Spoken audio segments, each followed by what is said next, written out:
Welcome back to Figure Drawing Made Easy with INKPULP Instruction. In this video, we're going to cover one of the most difficult aspects of figure drawing.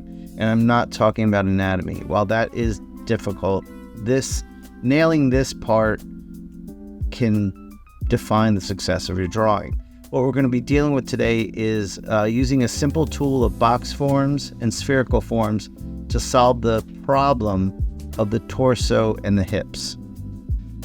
All right, so now we're going to address the torso, which is honestly the most difficult aspect of figure drawing.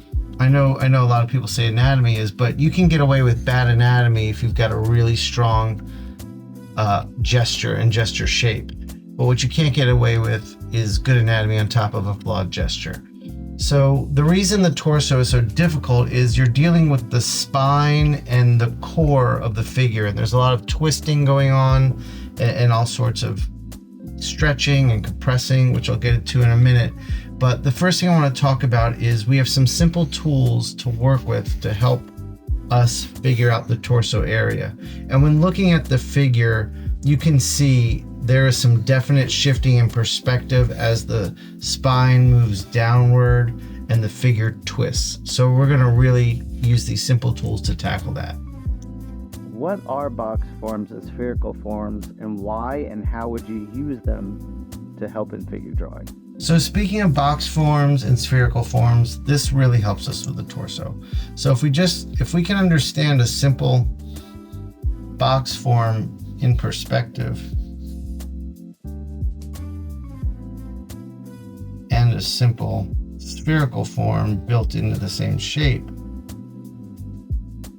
this is a very simplified shape we can use with the torso. If we were to do some anatomical landmarks, you'd have the pectorals there. So this is generally the idea of the torso, and it really helps to maybe think of them as two separate shapes at times in the beginning, but once you get sort of the visualization down, you'll see. So what's great about this is you can bend it. You make sure you think about it as clay and such.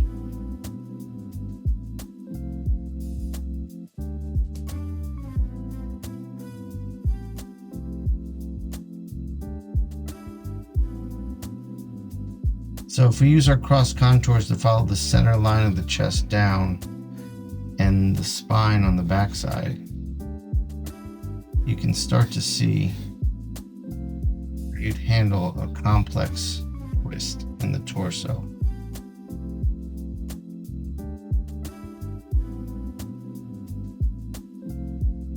And then the other thing you can do, which is helpful, which I'll illustrate in the figure, is you can start to use the same box form also in the hips.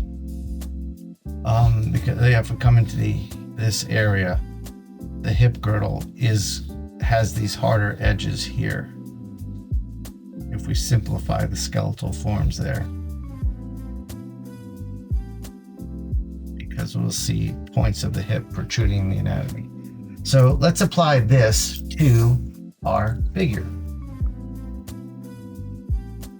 So in terms of the simple box forms, I can see the ribs kind of come to a hard edge there as the form wraps in there.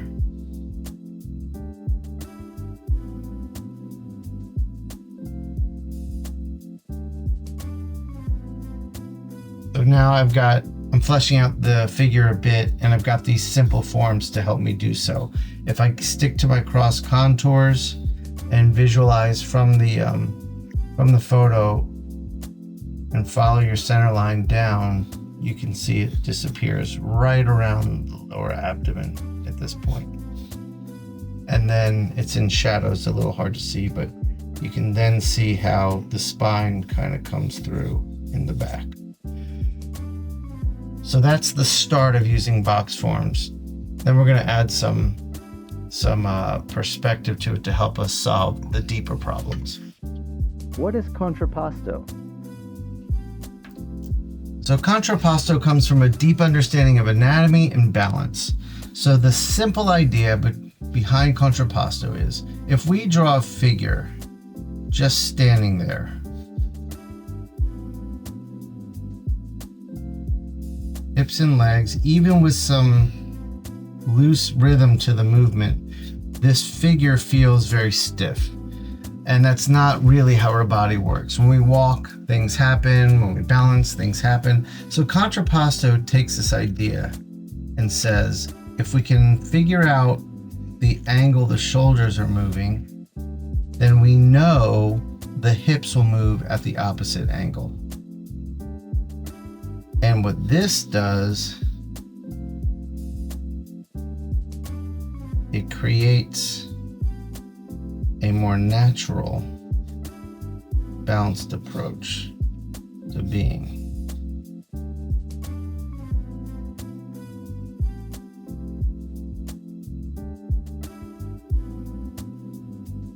And now our figure has movement, rhythm, balance, and all that. So the simple idea of contrapposto is, remember, these things, the hips and the shoulders, move in opposite directions to each other. And I'm going to explain more about that in a second. But that's the idea of what contrapposto is. Look for it in every figure you study. It will help your work tremendously.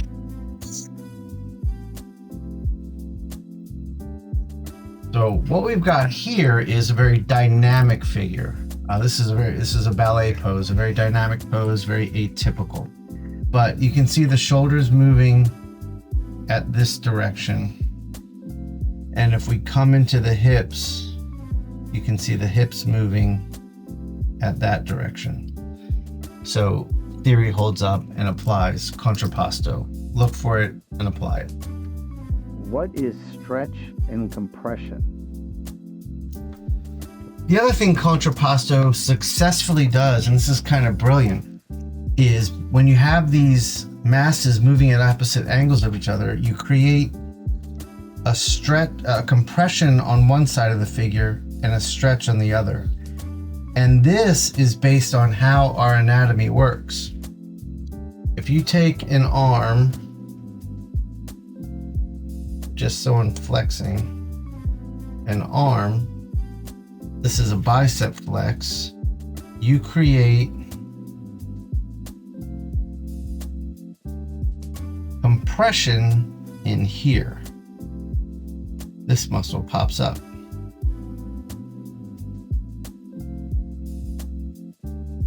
And in order to compensate for that, you create stretch across here. And this is how our muscles work, especially on our limbs. We have one muscle compressing, doing the work, while the other muscle stretches. So this contrapposto idea is really based on how our anatomy works, which is quite brilliant. So also always look for stretch and compression in your figure, because that's how things work. So in the same arm, just to show you, if we move in the opposite direction, straightening the arm, then we get our tricep activated.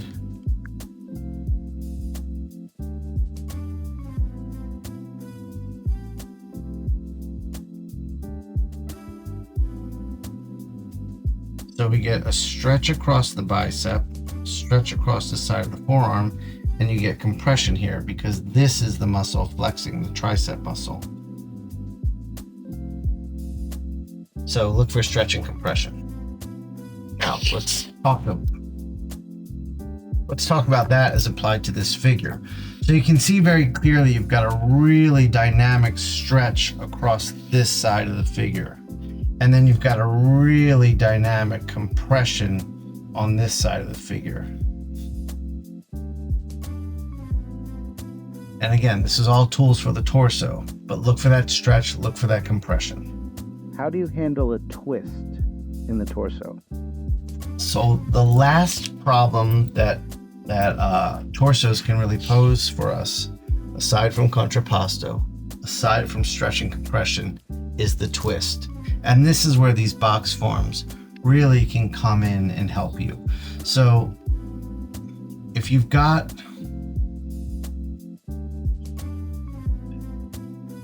a figure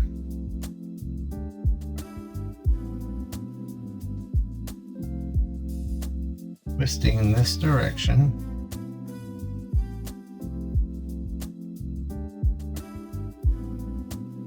Okay, follow the center line down. Once it disappears, it means that plane of this form in perspective is no longer facing us, which means the plane of the next form around the same area will expose itself to us. So here we'll see the spine starting to come out.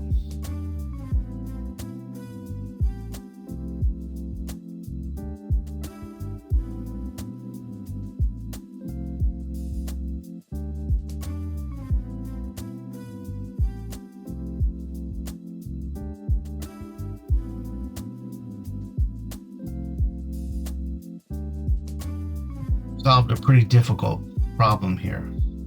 We've got right about where this disappears, the spine will show. So this, we can even think of these as two separate forms almost.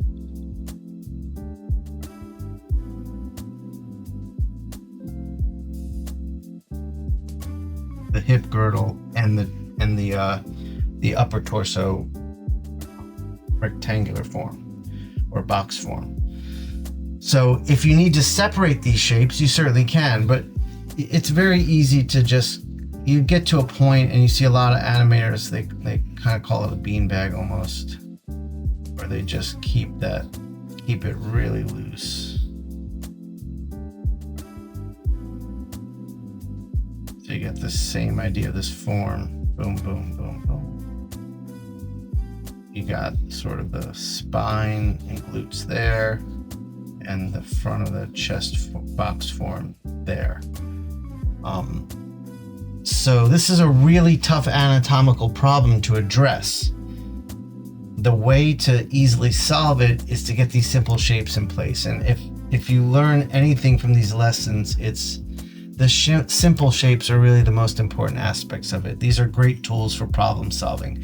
And if you look at animation drawing, which I talk about a lot because they're dealing with movement and simplicity all the time, you can really see these tools put to use. And at no point, like if you look at Disney's Tarzan, at no point do you feel like there isn't an understanding of anatomy there, but the character can move very fluid, and it's almost as if they're very, they can bend and stretch very easily.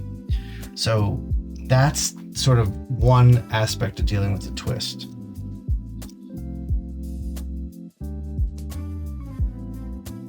Coming back to our main figure, okay, let's talk about these tools and how to use them. The perspective of the girdle of the top part of the torso, I can see here, if I look at the photo reference, I'm not really seeing much. I'm seeing a tiny bit into the top of it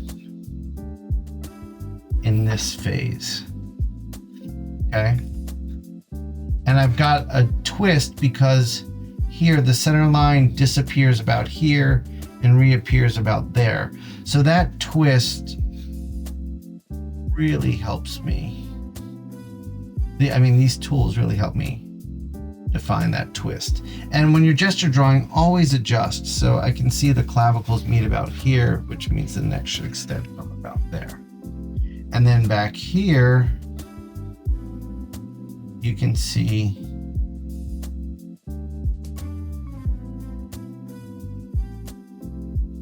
hip girdle there. We've got this the rib girdle up here, and we get a nice, if I darken the lines, we can really pop this out.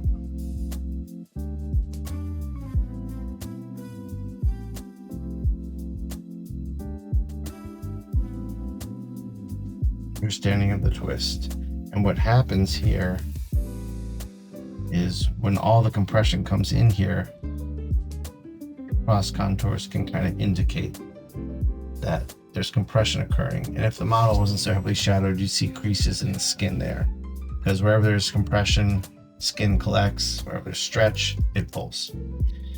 So that's the basic idea of addressing the torso in gesture drawing. Hi, my name is Shawn Crystal. I'm a comic book artist who's been drawing for Marvel and DC Comics for the past 20 years, and I'm also an educator. I built the Sequential Art department at SCAD in Atlanta with my good friend Pat Quinn. I ran that department and taught every class in that department for about 10 years. After I left teaching, I dedicated myself to drawing comics full-time. After a few years, I missed teaching, and I decided I wanted to create my own online comic book art school. INKPULP Instruction is designed to celebrate and teach the craft of comic book art. It is a series of videos and bite-sized tutorials that will instruct the beginning comic book artist as well as the seasoned pro. It is the best online resource for learning sequential art. Keep craft alive. Join INKPULP Instruction now.